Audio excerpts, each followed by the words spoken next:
existe une solitude spécifique pour ceux qui sentent que leur essence n'atteint jamais les autres.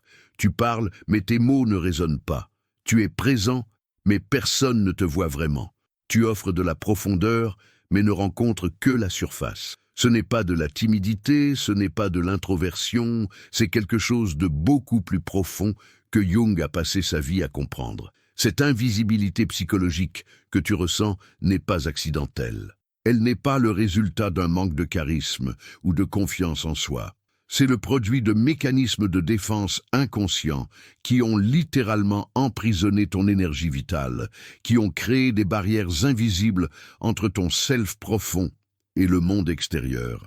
3 erreurs psychologiques spécifiques bloquent la transmission de ta véritable présence magnétique, et elles ont tout à voir avec des traumas qui ont façonné la manière dont tu te permets d'exister dans l'espace. Ce que je vais te révéler aujourd'hui va bien au-delà des conseils superficiels sur le langage corporel ou la communication assertive. Nous allons plonger dans la psychologie profonde de l'aura, ce champ énergétique psychologique que les neurosciences modernes commencent enfin à valider. Antonio Damasio a démontré que notre cerveau émet des signaux émotionnels constants que les autres captent en quelques millisecondes. Stephen Porges a révélé comment notre système nerveux communique la sécurité ou la menace avant même qu'un seul mot soit prononcé.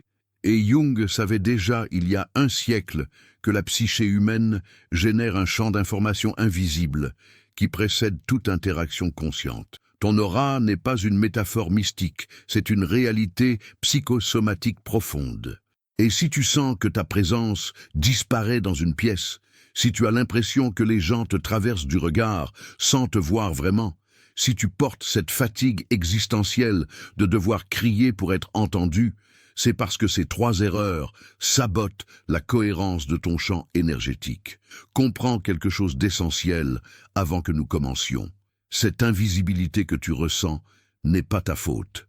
Elle n'est pas une preuve de ton insignifiance. C'est une stratégie de survie que ton inconscient a élaborée pour te protéger de blessures anciennes, pour t'éviter d'être vu et donc potentiellement rejeté, humilié, abandonné. Mais cette protection qui t'a peut-être sauvé dans l'enfance est devenue une prison dans l'âge adulte. Et maintenant, tu es prêt à comprendre exactement où ton énergie se perd, comment tes traumas ont fragmenté ta présence magnétique, et surtout, comment le processus d'individuation jungien peut restaurer l'intégrité de ton aura. Ce que tu vas découvrir va transformer à jamais ta compréhension de la présence humaine.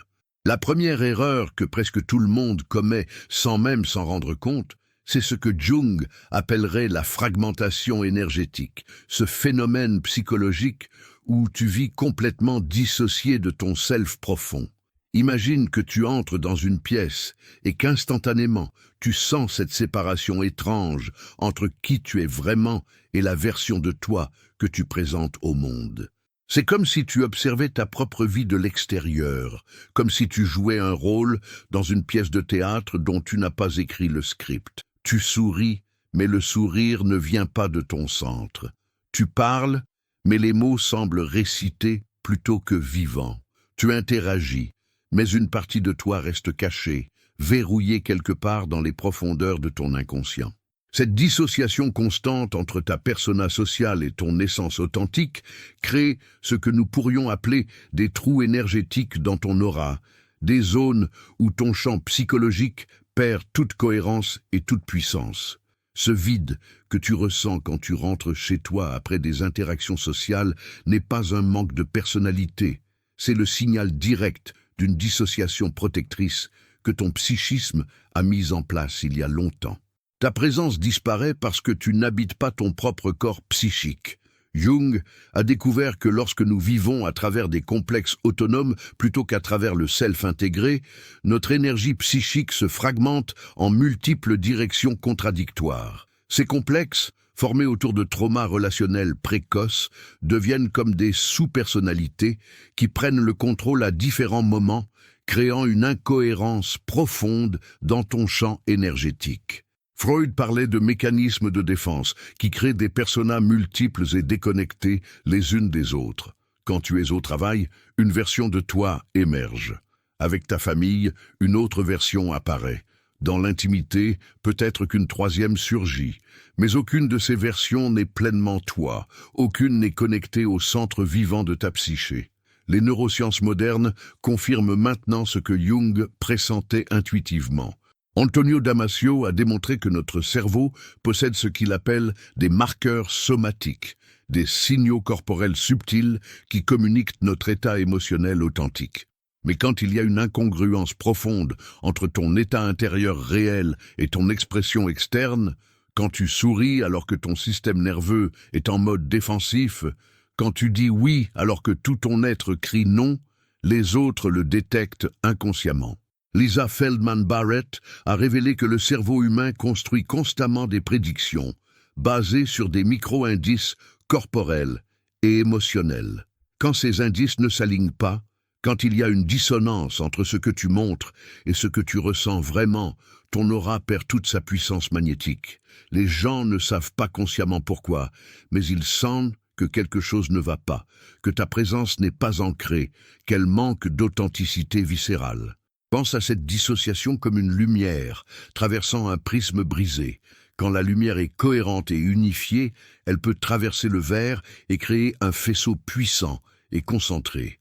Mais quand le prisme est fragmenté en 1000 morceaux, cette même lumière se disperse dans toutes les directions, perdant toute sa force et son impact. C'est exactement ce qui arrive à ton énergie psychique quand tu vis dissocié de ton self profond.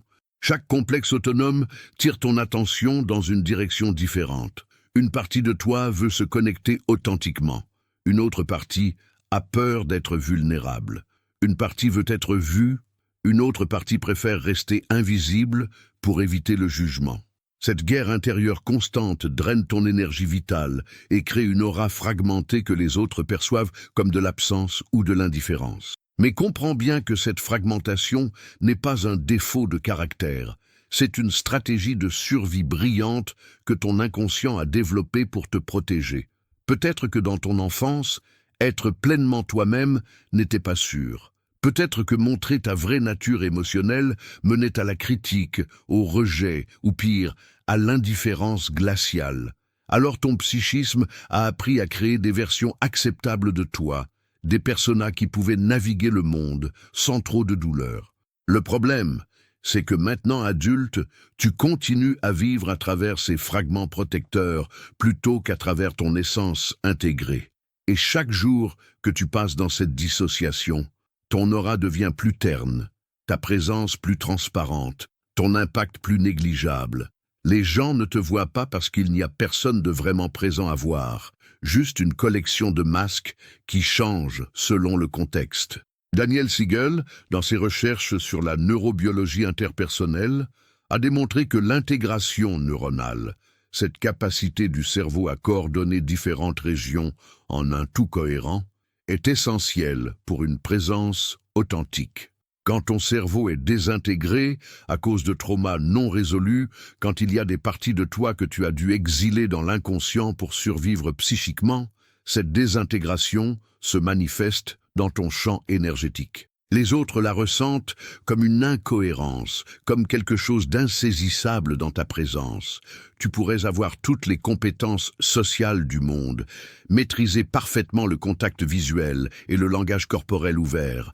Mais si ton système nerveux communique la fragmentation, si tes différentes parties internes ne sont pas en harmonie, ton aura restera faible et facilement ignorée. Voilà la première erreur qui vole ta présence magnétique. Maintenant, prends une respiration profonde, parce que la deuxième erreur est encore plus subtile et peut-être encore plus destructrice. Laquelle de ces 3 erreurs reconnais-tu le plus dans ta propre vie? Partage ton expérience en commentaire. Ta réflexion pourrait éclairer quelqu'un d'autre. La deuxième erreur psychologique qui détruit ton aura est quelque chose que Jung a identifié avec une précision chirurgicale. C'est la répression de ce qu'il appelait l'anima, ce principe féminin psychique qui existe en chacun de nous indépendamment du genre biologique. As-tu déjà remarqué comment certaines personnes semblent froides même quand elles sourient, comment leur présence ne réchauffe jamais l'espace qu'elles occupent? C'est le signe d'une anima réprimée, d'une coupure profonde avec la vulnérabilité, l'intuition, la réceptivité émotionnelle et la capacité de connexion authentique. Dans notre société moderne qui glorifie la performance, la productivité, le contrôle et la force apparente, nous avons collectivement appris à étouffer ces qualités que nous percevons comme des faiblesses. Nous construisons des armures psychologiques épaisses, nous développons une dureté émotionnelle que nous confondons avec la maturité, et dans ce processus, nous tuons notre magnétisme relationnel. Jung savait que quand l'anima est réprimé, quand nous coupons l'accès à cette dimension réceptive et émotionnelle de notre psyché, nous perdons la profondeur qui rend une présence véritablement magnétique. Ton armure psychologique te rend invisible à la connexion humaine. Tu peux être physiquement imposant, intellectuellement brillant, socialement compétent, mais si tu as fermé la porte à ta propre vulnérabilité authentique, les autres ne peuvent pas te ressentir vraiment. Stephen Porges, avec sa théorie polyvagale révolutionnaire, a démontré que notre système nerveux autonome possède 3 états principaux. Le premier est l'engagement social, où notre nerf vague ventral est activé et nous permet de nous connecter avec sécurité et chaleur. Le deuxième est le mode défensif sympathique, le combat ou la fuite. Le troisième est le mode défensif dorsal, la sidération et la dissociation. Quand nous réprimons constamment notre anima, quand nous refusons de sentir pleinement nos émotions par peur d'être submergés ou vulnérables, notre système nerveux reste coincé dans l'un de ces modes défensifs. Et voici ce qui est crucial à comprendre. Quand ton système nerveux est en mode défensif chronique, il communique cette information aux autres à travers des micro-signaux que leur propre système nerveux capte instantanément.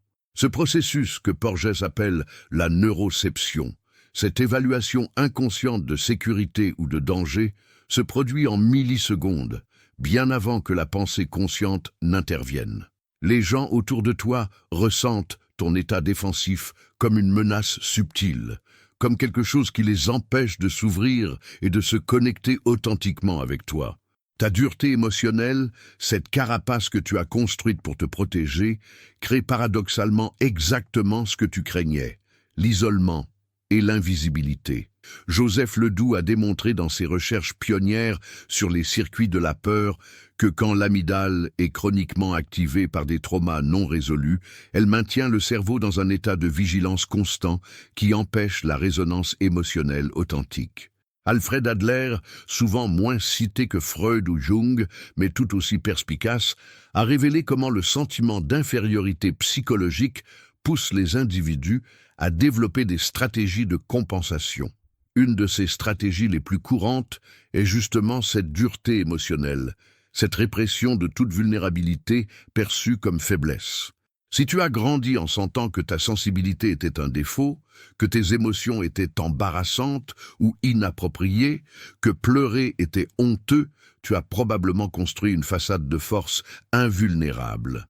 Mais cette façade n'est pas de la vraie force, c'est une surcompensation rigide qui bloque ton énergie vitale. Viktor Frankl, qui a survécu au camp de concentration nazi et a développé la logothérapie, disait que l'authenticité existentielle requiert d'accepter sa propre vulnérabilité fondamentale. Sans cette acceptation, nous vivons dans le mensonge, et ce mensonge se manifeste dans notre présence comme une froideur, une distance, une impossibilité de toucher vraiment les autres. Pense à cette répression de l'anima comme une forteresse médiévale. Les murs sont hauts et épais, les douves profondes, les ponts-levis toujours relevés. À l'intérieur de cette forteresse, tu te sens peut-être en sécurité, protégé des attaques extérieures, mais tu es aussi complètement isolé. Personne ne peut entrer, mais tu ne peux pas non plus sortir. La chaleur humaine ne peut pas traverser ces murs de pierre. L'intimité authentique devient impossible. Et ironiquement, cette forteresse que tu as construite pour te protéger des blessures émotionnelles crée la blessure la plus profonde de toutes, la solitude existentielle de ne jamais être vraiment vu ou connu. Ta présence magnétique ne peut pas rayonner à travers des murs si épais. Les gens sentent cette fermeture, cette indisponibilité émotionnelle, et leur propre système nerveux réagit en créant de la distance. Boris Cyrulnik, neuropsychiatre français spécialisé dans la résilience et l'attachement, a démontré comment les traumas relationnels précoces façonnent notre capacité à nous ouvrir émotionnellement.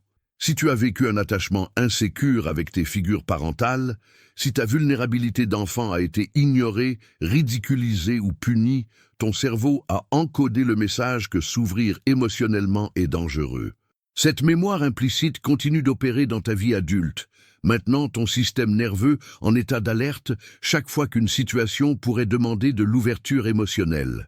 Tu portes cette hypervigilance comme une seconde peau, et elle empoisonne ta capacité à créer des connexions magnétiques. Les gens ne sentent pas ta chaleur parce que tu n'as jamais appris qu'il était sûr de la montrer. Ils ne voient pas ta profondeur parce que tu la gardes enfermée derrière des défenses psychologiques impénétrables. Mais voici le reframe transformateur essentiel. Cette répression de ton anima, cette coupure avec ta vulnérabilité et ta sensibilité n'est pas une preuve de ta froideur naturelle. C'est la preuve que tu as dû survivre dans un environnement qui ne pouvait pas accueillir ton cœur ouvert. La sensibilité que tu as enterrée n'a pas disparu. Elle attend simplement dans ton inconscient le moment où il sera enfin sûr de se révéler. Et quand tu commences ce travail d'intégration de l'anima, quand tu permets progressivement à ta vulnérabilité authentique de réémerger, c'est comme si quelqu'un allumait une lumière à l'intérieur de toi. Les gens le remarquent immédiatement.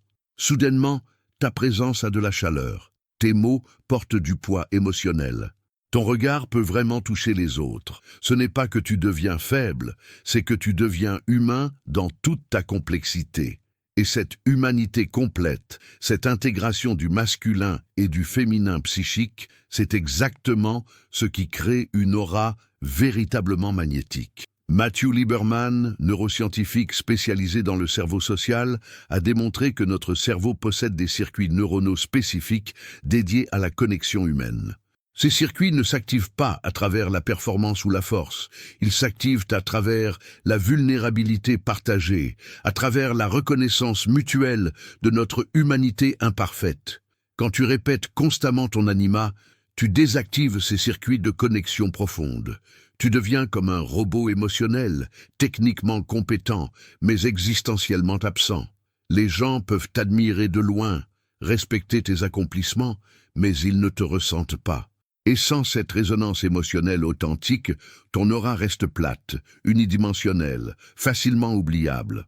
Voilà la deuxième erreur qui vole ta présence magnétique. Et maintenant, la troisième erreur est celle que personne ne voit venir, parce qu'elle se déguise en empathie, en gentillesse, en adaptabilité sociale.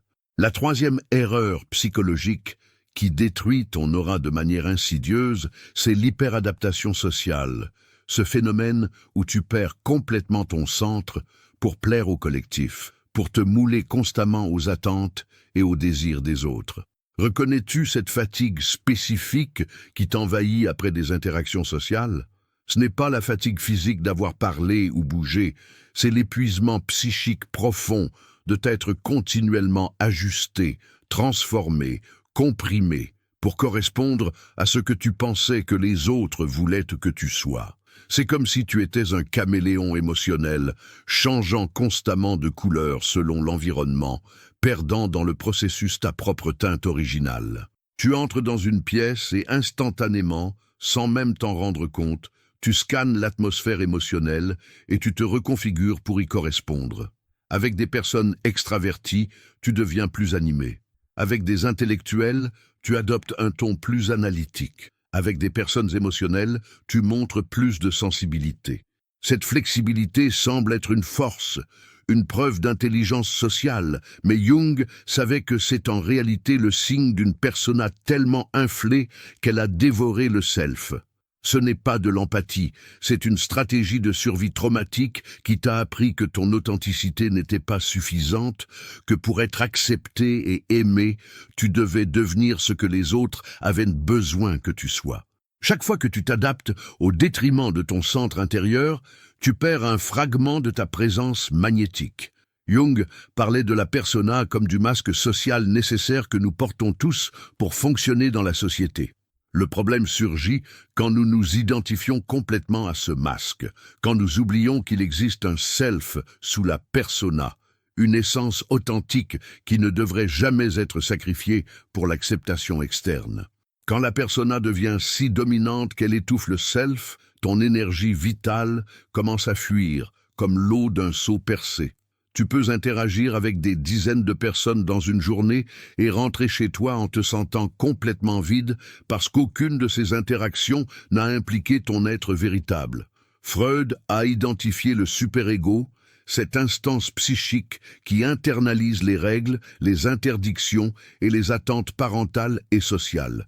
Quand ton super-ego est punitif et hypertrophié, il force une conformité compulsive qui écrase ton authenticité. Tu deviens prisonnier d'un code de conduite rigide qui te dit constamment comment tu devrais être, comment tu devrais te comporter, ce que tu devrais ressentir. Cette voix intérieure critique ne te laisse jamais simplement être qui tu es. Elle te juge, te compare, te trouve toujours insuffisant. Et pour échapper à cette critique interne constante, tu développes une adaptabilité pathologique, devenant exactement ce que chaque situation semble demander, perdant dans le processus tout contact avec ton propre désir, ta propre vérité, ton propre centre.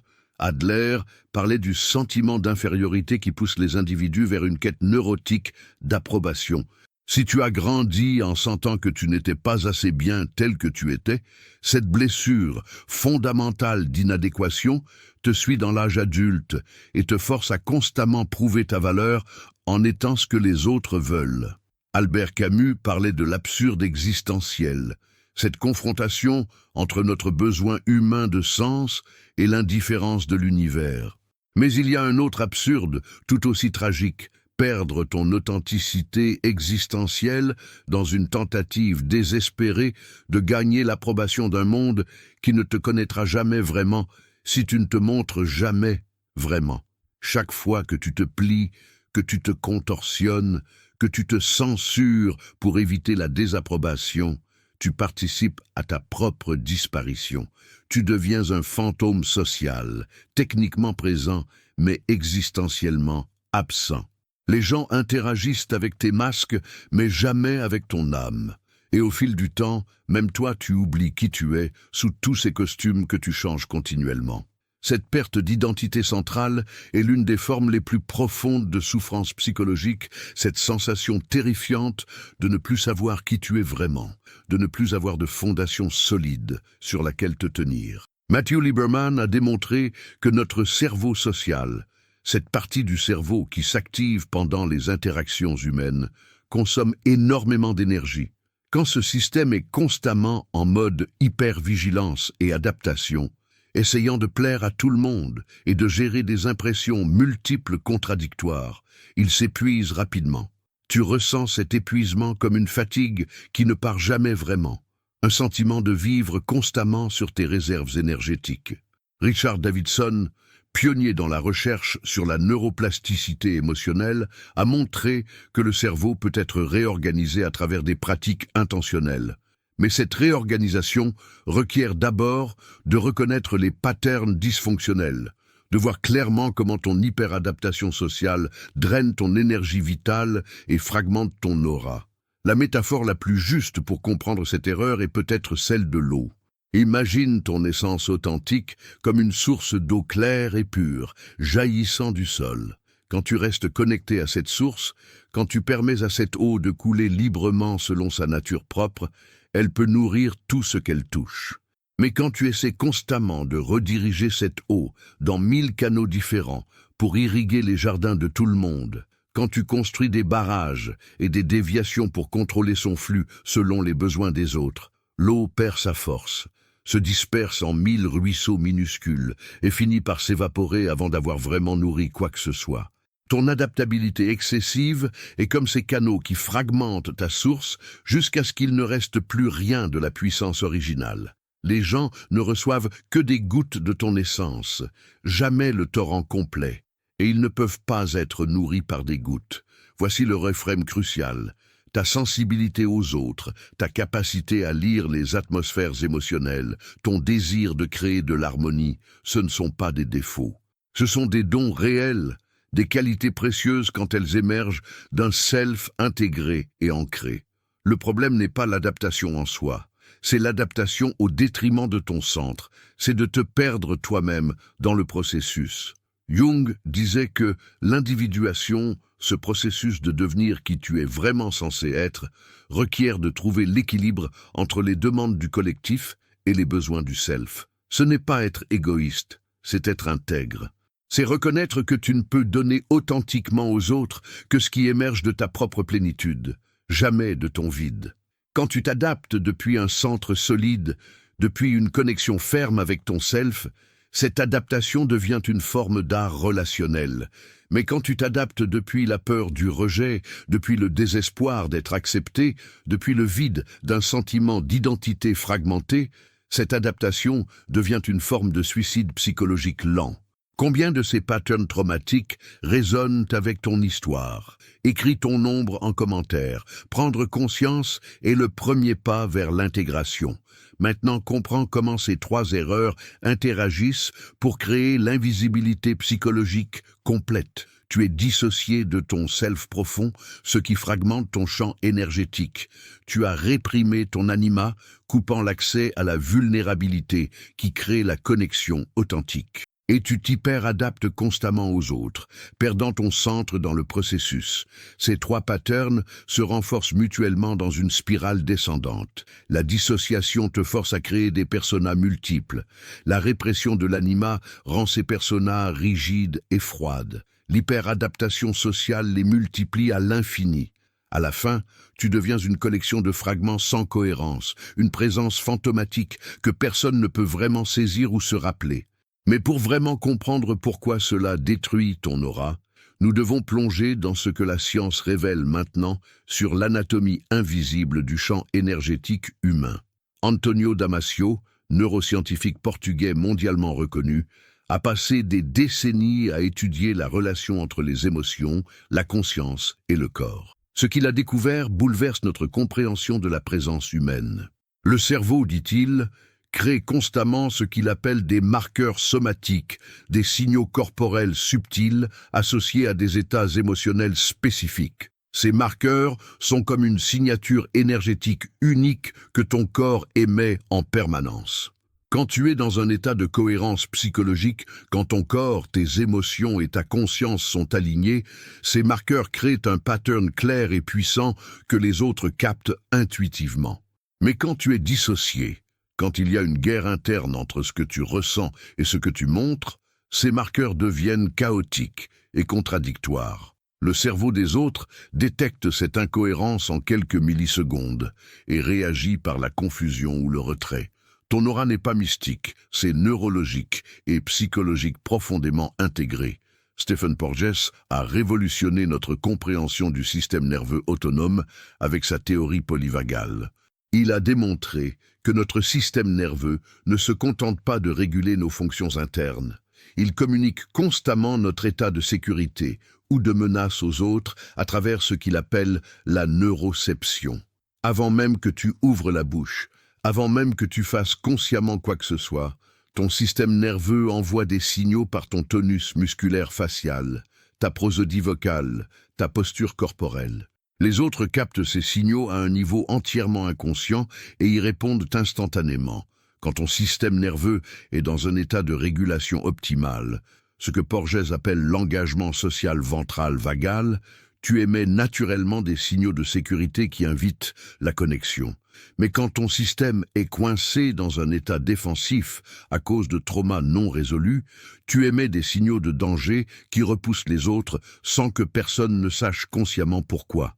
Lisa Feldman-Barrett, avec ses recherches révolutionnaires sur la construction des émotions, a démontré que le cerveau ne détecte pas passivement les émotions des autres.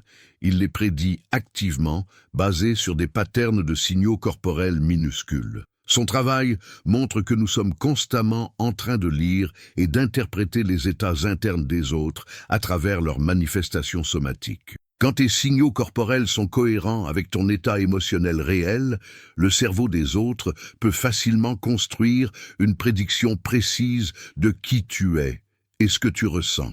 Cela crée un sentiment de familiarité et de connexion. Mais quand il y a une dissonance profonde entre ton intérieur et ton extérieur, quand ton corps dit une chose et ton visage en dit une autre, le cerveau des autres ne peut pas construire une image stable de toi.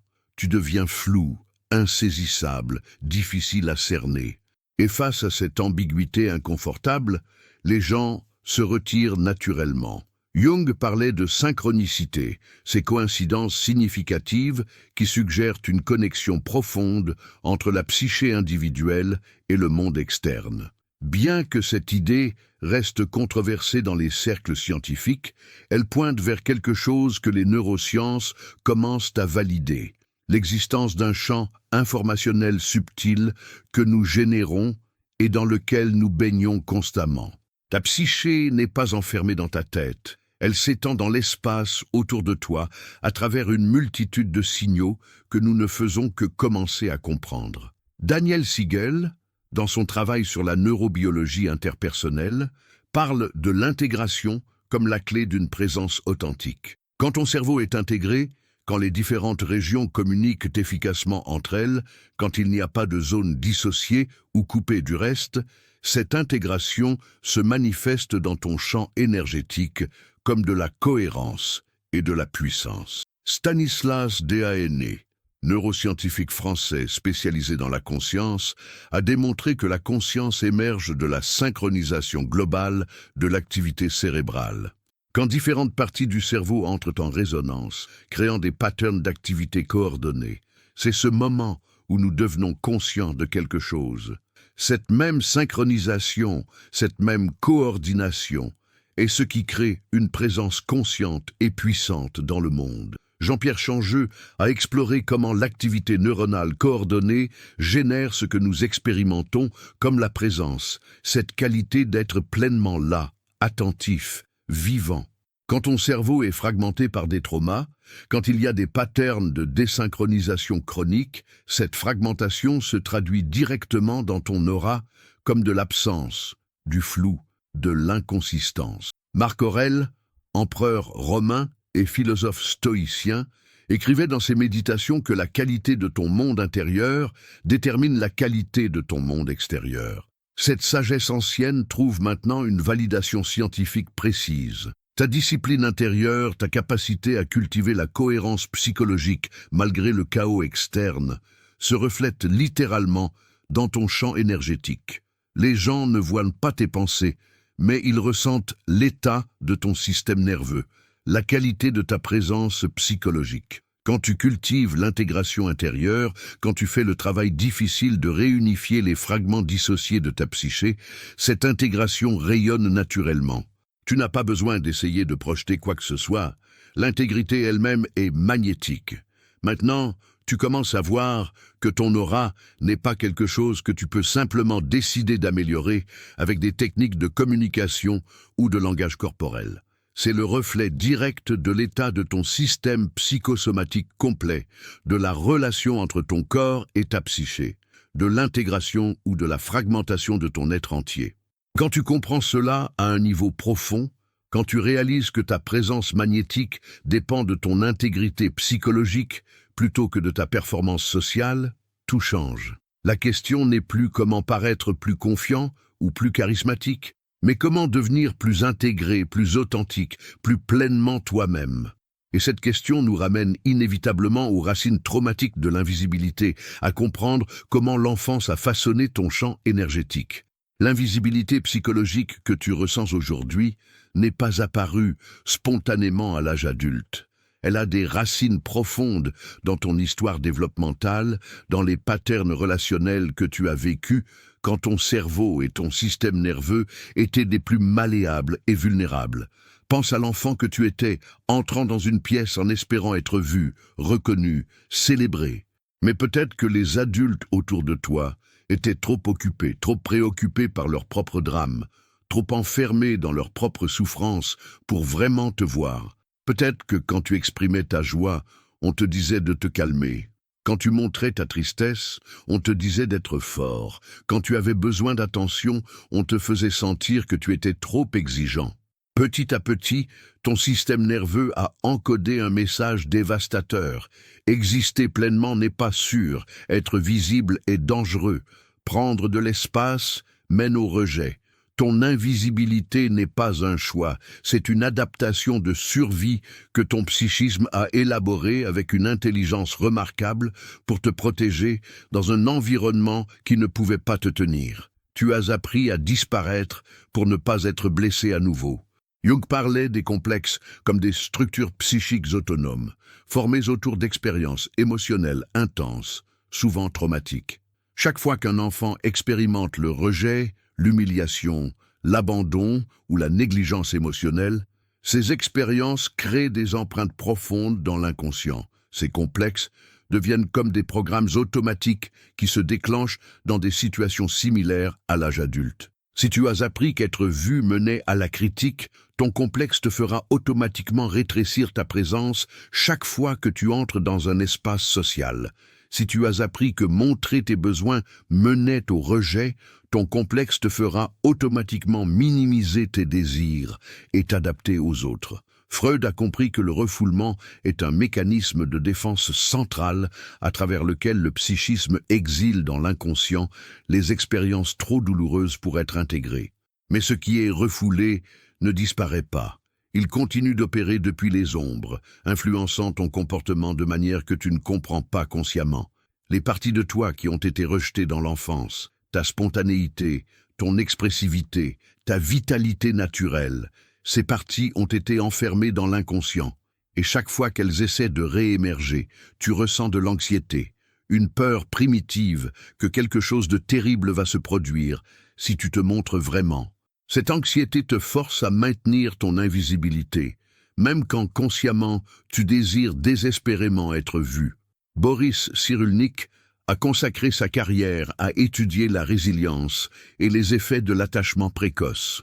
Ses recherches montrent que les enfants qui grandissent avec un attachement sécure, qui sentent que leurs figures parentales sont disponibles émotionnellement et capables de refléter leur essence, développent ce qu'il appelle une sécurité intérieure. Cette sécurité leur permet d'explorer le monde avec confiance, sachant qu'ils ont une base stable vers laquelle revenir. Mais les enfants qui expérimentent un attachement insécure, qu'ils soient anxieux, évitants ou désorganisés, développent un système nerveux constamment en alerte. Leur neuroception, cette évaluation inconsciente de sécurité ou de danger, reste coincée en mode défensif même dans des situations objectivement sûres. Cet état de vigilance chronique draine une quantité massive d'énergie et se manifeste dans ton aura comme de l'absence ou de la fermeture. Stephen Porges explique que le système nerveux d'un enfant se régule à travers la co-régulation avec les adultes qui s'occupent de lui. Quand un bébé pleure et qu'un parent attentif répond avec chaleur et présence, le système nerveux du bébé apprend à revenir à l'équilibre après une perturbation. Mais quand les pleurs d'un enfant sont ignorés, minimisés ou punis, quand ses états émotionnels ne sont jamais reflétés ou validés, son système nerveux ne développe jamais cette capacité de régulation.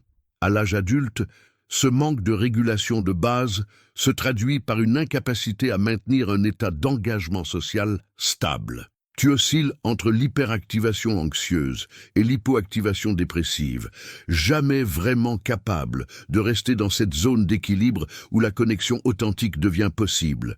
Et les autres ressentent cette dysrégulation comme de l'instabilité, quelque chose qui les empêche de s'installer confortablement dans ta présence. Daniel Siegel parle de la désintégration neuronale causée par le trauma relationnel précoce. Quand un enfant expérimente des patterns relationnels imprévisibles, effrayants ou négligents, différentes parties de son cerveau se développent de manière désynchronisée. Le cortex préfrontal, responsable de la régulation émotionnelle et de la pensée réflexive, peut rester sous-développé.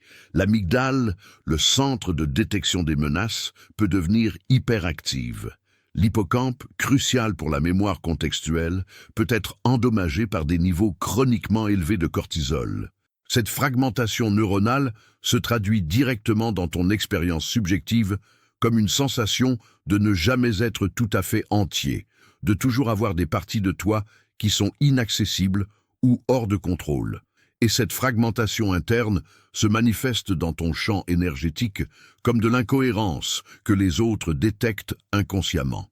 Alfred Adler a révélé à travers ses observations cliniques que nos premières expériences de sentiment d'infériorité ou de supériorité façonnent profondément notre style de vie, ces patterns comportementaux et perceptuels que nous développons pour naviguer le monde. Si tu as grandi en te sentant fondamentalement inadéquat, pas assez bon, pas assez intéressant, pas assez aimable, ce sentiment d'infériorité est devenu la lentille à travers laquelle tu interprètes toutes tes expériences relationnelles. Tu entres dans une pièce déjà convaincue que tu n'as rien de valeur à offrir, que personne ne voudra vraiment te connaître. Cette conviction inconsciente se communique à travers 1000 micro-signaux. Ton regard fuyant, ta posture affaissée, ton énergie contractée. Et les gens, captant ces signaux, confirment tes croyances en ne te voyant pas vraiment, créant ainsi une prophétie autoréalisatrice tragique. Viktor Frankl, survivant de l'Holocauste et fondateur de la logothérapie, a dit que le trauma peut être transformé quand nous trouvons du sens dans la souffrance. Tes blessures d'enfance, aussi profondes soient-elles, ne sont pas une sentence permanente. Elles sont des chapitres dans l'histoire de ton devenir, des passages difficiles qui ont forgé certaines de tes qualités les plus précieuses. Ta sensibilité extrême aux états émotionnels des autres, qui te rend vulnérable à l'hyperadaptation, est aussi ce qui te donne une capacité empathique remarquable quand elle est ancrée dans ton centre. Ta tendance à te retirer, qui crée de l'invisibilité, est aussi ce qui t'a permis de développer une vie intérieure riche et une profondeur de réflexion rare. Le travail n'est pas d'effacer ton histoire, mais de la réinterpréter, de voir comment même tes blessures les plus douloureuses contiennent des graines de sagesse et de force. Mais pour que cette transformation se produise, pour que tu passes de l'invisibilité traumatique à la présence magnétique authentique, tu dois entreprendre le travail le plus courageux qui existe, le processus d'intégration de l'ombre et de restauration de ton self fragmenté. C'est un voyage qui demande du temps, de la patience et un engagement profond envers ta propre guérison psychologique. Jung a consacré sa vie à cartographier le processus d'individuation, ce voyage psychologique à travers lequel un individu devient qui il est vraiment censé être, intégrant progressivement tous les aspects dissociés et refoulés de sa psyché. Au cœur de ce processus se trouve l'intégration de l'ombre, cette partie de nous-mêmes que nous avons exilée parce qu'elle était inacceptable pour notre ego conscient ou pour notre environnement social. Ton ombre contient non seulement tes impulsions destructrices et tes désirs honteux, mais aussi ta vitalité refoulée, ta créativité bridée, ta force réprimée, toute cette énergie vitale que tu as dû enfermer pour survivre. Chaque fragment que tu réintègres amplifie ta présence magnétique parce que tu récupères littéralement l'énergie psychique qui était emprisonnée dans le maintien de la répression. Le processus d'intégration de l'ombre commence par la reconnaissance. Tu dois devenir capable de voir ces parties de toi que tu as passé une vie entière à éviter de regarder. Peut-être que tu as enfermé ta colère parce qu'elle était dangereuse dans ton environnement d'enfance. Peut-être que tu as refoulé tes besoins parce qu'ils menaient au rejet. Peut-être que tu as dissocié ta sexualité parce qu'elle était honteuse. Chacun de ces refoulements a créé un point mort dans ton champ énergétique, une zone où ta vitalité ne peut pas circuler. Jung disait que nous ne pouvons pas intégrer ce que nous ne reconnaissons pas. Donc le premier travail est simplement de développer la conscience de ces parties cachées.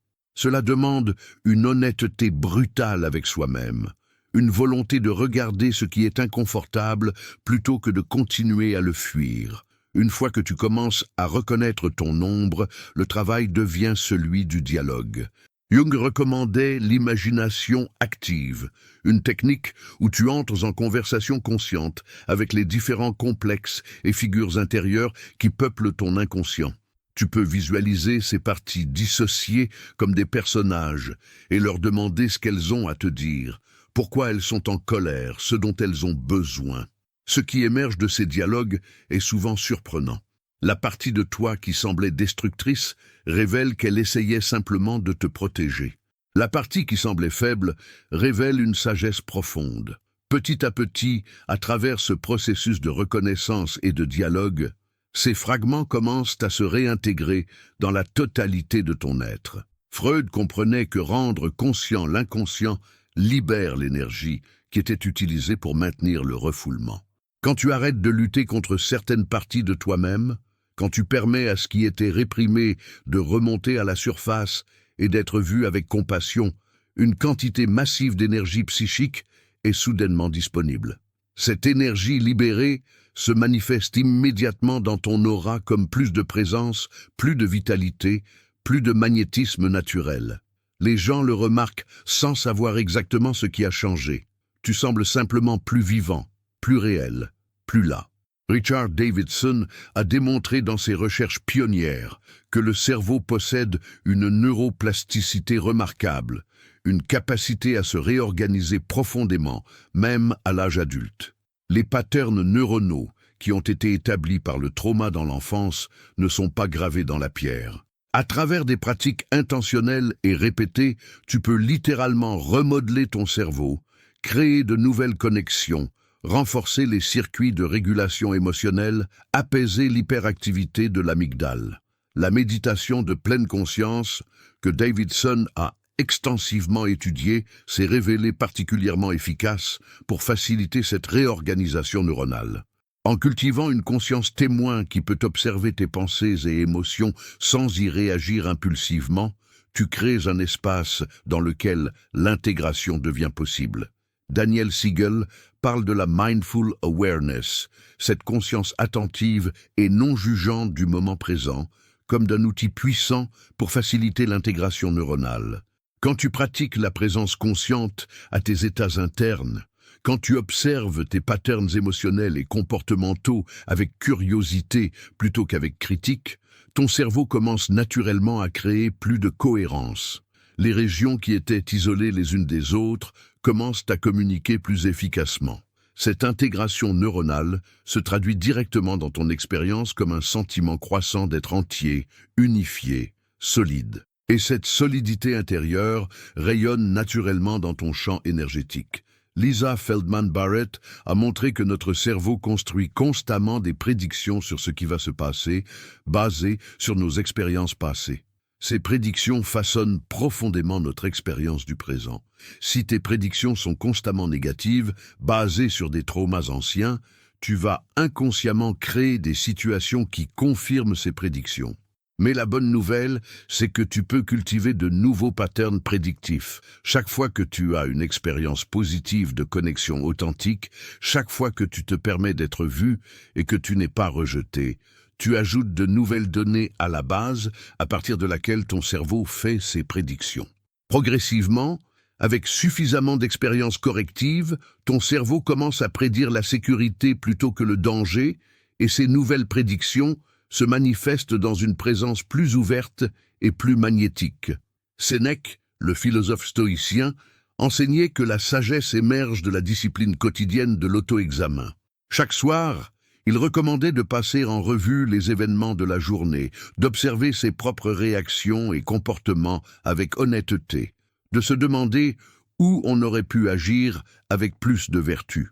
Cette pratique ancienne est étonnamment similaire aux approches modernes de journaling thérapeutique. En écrivant quotidiennement sur tes expériences, tes émotions, tes patterns, tu crées un espace de réflexion qui facilite l'intégration. Tu commences à voir les connexions entre ton passé et ton présent, à comprendre pourquoi tu réagis de certaines manières dans certaines situations. Cette compréhension elle-même est thérapeutique. Elle commence à dénouer les patterns compulsifs. L'intégration pratique demande aussi un travail d'ancrage corporel. Comme Porges l'a montré, ton système nerveux communique à travers ton corps. Si tu veux changer ton aura, tu dois travailler directement avec ton système nerveux à travers le corps. Des pratiques comme le yoga, le tai chi, la danse consciente ou simplement la marche méditative peuvent être extraordinairement puissantes. Quand tu amènes une conscience bienveillante à tes sensations corporelles, quand tu apprends à habiter ton corps plutôt qu'à vivre dissocié dans ta tête, ton système nerveux commence à se réguler. Les tensions chroniques qui bloquaient le flux énergétique commencent à se relâcher. Ta respiration s'approfondit, ta posture s'ouvre. Et tout cela se traduit immédiatement dans ton aura comme plus de présence et de vitalité. Mais il y a un dernier élément crucial dans ce processus d'intégration, quelque chose que Jung a souligné avec insistance, le dialogue avec le self, cette instance centrale de la psyché qui représente la totalité de qui tu es, au-delà de l'ego et de ses identifications. Le self ne peut pas être contrôlé ou manipulé, il peut seulement être écouté et honoré. Quand tu crées des moments de silence intérieur profond, dans la méditation ou dans la contemplation, tu permets au self de communiquer. Ce qui émerge de ces moments n'est pas toujours ce que ton ego voudrait entendre, mais c'est toujours ce que tu as besoin de savoir pour ta croissance et ton individuation. Le self te guide vers l'intégration, te montre quels fragments ont besoin d'être récupérés, quelles blessures demandent attention.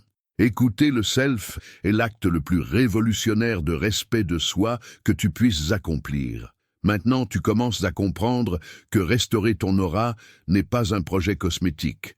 C'est un travail sacré d'intégration psychologique profonde. Chaque pas que tu fais sur ce chemin, chaque fragment que tu réintègres, chaque pattern traumatique que tu démêles, tout cela amplifie naturellement ta présence magnétique. Tu n'as pas à essayer de projeter quoi que ce soit, tu dois simplement devenir plus entier, plus intégré, plus pleinement toi-même. Et cette intégrité elle-même est ce qui attire magnétiquement ceux qui peuvent vraiment te voir et t'apprécier. Mais le dernier bloc révèle comment maintenir cette présence magnétique dans la réalité sociale, dans un monde qui valorise souvent la fragmentation plutôt que l'intégration. Voici la vérité finale que tu dois comprendre. Vivre avec une aura intégrée dans un monde fragmenté est un acte de courage psychologique radical. Notre société moderne valorise la performance au détriment de l'authenticité, la productivité au détriment de la profondeur, l'adaptation au détriment de l'intégrité. Tu seras constamment sous pression pour fragmenter à nouveau ce que tu as travaillé si dur à intégrer, pour porter les masques que tu as appris à enlever, pour te plier aux attentes que tu as appris à questionner.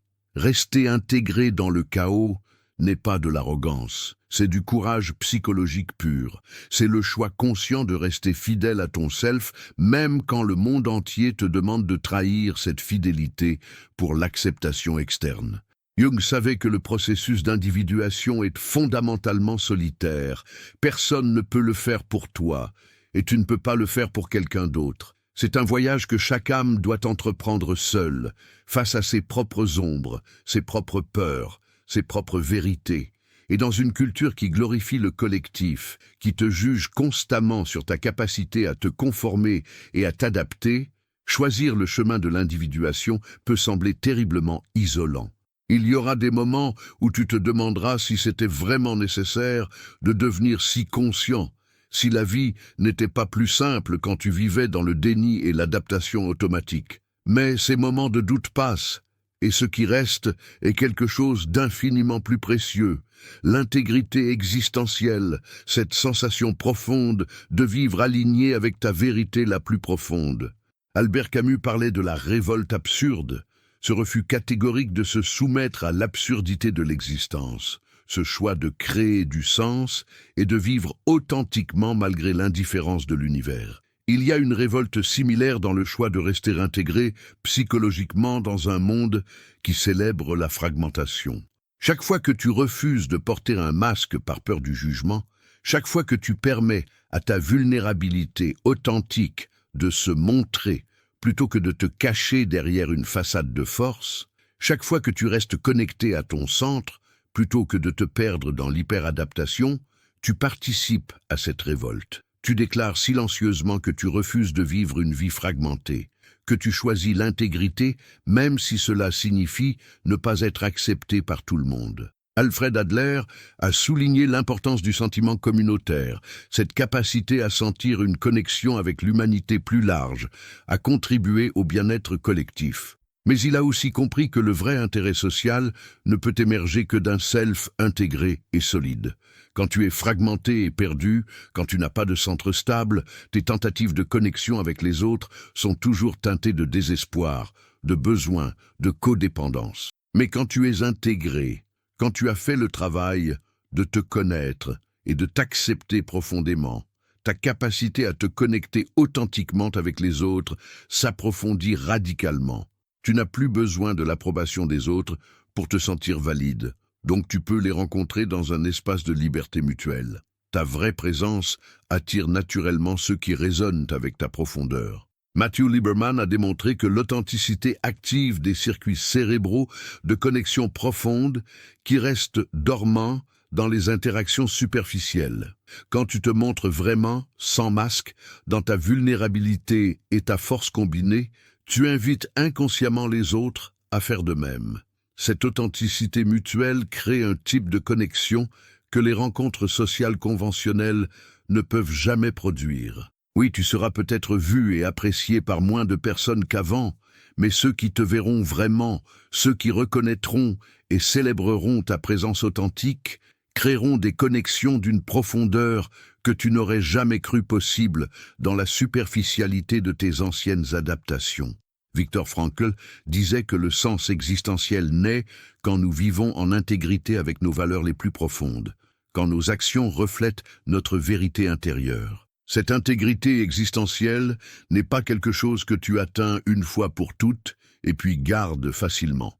C'est un choix quotidien, moment par moment, de rester connecté à ton self plutôt que de te perdre dans les demandes et les distractions du monde externe. Chaque matin, tu dois consciemment choisir de vivre depuis ton centre. Chaque interaction sociale te donne l'opportunité de pratiquer l'ancrage dans ton authenticité plutôt que l'adaptation automatique. C'est un travail constant, mais avec le temps, cela devient ta nouvelle normalité, ton nouveau défaut. Marc Aurèle écrivait sur la forteresse intérieure inabalable, cette citadelle psychologique que personne ne peut attaquer ou détruire parce qu'elle est construite non sur l'approbation externe ou les circonstances changeantes, mais sur les principes immuables de la vertu et de la vérité intérieure. Quand tu cultives cette forteresse intérieure à travers le processus d'individuation, quand tu établis une connexion solide avec ton self, le monde externe perd son pouvoir de te fragmenter. Les rejets qui t'auraient autrefois détruit te touchent à peine. Les jugements qui t'auraient fait douter de toi-même glissent sans prise. Tu développes ce que les stoïciens appelaient l'apatheia, non pas l'indifférence froide, mais la liberté émotionnelle de ne plus être esclave des opinions et des réactions des autres. Le reframe final, et le plus important, est celui-ci. Tu n'as jamais besoin d'être vu par tout le monde. En fait, être visible pour tout le monde signifierait probablement que tu es tellement dilué, tellement adapté, tellement fragmenté que tu ne représentes rien de spécifique. Ta présence magnétique authentique attirera naturellement ceux qui peuvent vraiment te voir et qui résonnent avec ta fréquence spécifique. Les autres, ceux qui ne peuvent pas te voir ou qui ne t'apprécient pas, ne sont simplement pas tes personnes. Et c'est parfaitement bien. L'individuation ne consiste pas à devenir acceptable pour tout le monde. Elle consiste à devenir pleinement toi-même et à permettre à cette authenticité de filtrer naturellement tes connexions sociales. Les pratiques quotidiennes pour maintenir cette intégrité sont simples, mais demandent discipline et engagement. Commence chaque matin par quelques minutes de silence intentionnel, assis simplement avec toi-même, observant tes sensations corporelles, tes émotions, tes pensées, sans agenda. Demande-toi, où suis-je aujourd'hui? Qu'est-ce que mon self a besoin que je sache? Avant les interactions sociales significatives, prends un moment pour t'ancrer consciemment dans ton centre, pour te rappeler qui tu es au-delà des masques, pour choisir intentionnellement l'authenticité plutôt que l'adaptation automatique. Après les interactions, particulièrement celles qui t'ont mis au défi, prends du temps pour l'auto-réflexion. Où as-tu perdu ton centre? Quand es-tu revenu à de vieux patterns d'hyper-adaptation? Sans jugement, Simplement observe et apprends. La méditation formelle, même brève, crée un espace neuronal pour l'intégration. 10 minutes par jour de présence consciente à ta respiration peuvent transformer progressivement ton système nerveux. Le journaling te permet de dialoguer avec ton inconscient, de voir les patterns qui seraient autrement invisibles, de célébrer tes progrès et d'identifier les zones qui demandent encore attention. Le mouvement conscient, que ce soit yoga, danse ou simple marche attentive, t'aide à habiter ton corps plutôt qu'à vivre dissocié dans ta tête.